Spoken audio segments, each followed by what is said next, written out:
दादी का घर। एक गांव में एक बुजुर्ग महिला रहती थी जिसे सभी दादी कहते थे। दादी के पास एक पुराना बड़ा सा घर था जो गांव के किनारे पर एक घने जंगल के पास था। गांव के लोग कहते थे कि उस घर में भूत रहते हैं और कोई भी वहां जाने की हिम्मत नहीं करता था।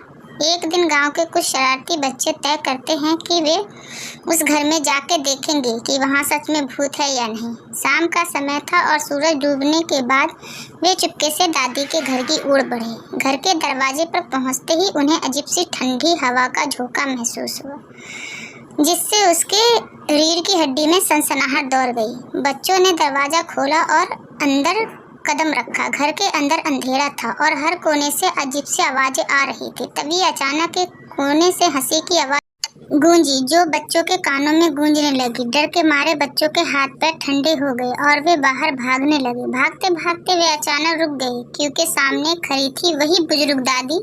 दादी ने मुस्कुराते हुए कहा, बच्चे डरो मत, ये सिर्फ पुरानी हवेली है और यह आवाजें हवा की सरसराहट और पुराने लकड़ियों के हिलने से आती है।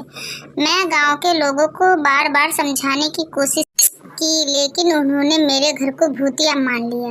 दादी ने बच्चों को अंदर बुलाया और उन्हें गरम गरम दूध पिलाया। बच्चों ने उस दिन महसूस किया कि भूत प्रेत जैसी बातें केवल डर की उपज होती है और असल में डरने की कोई बात नहीं थी। उस दिन के बाद से बच्चों ने कभी भूतिया कहानी पर यकीन नहीं किया और दादी का घर भी गांव के लोगों के लिए एक रहस्य नहीं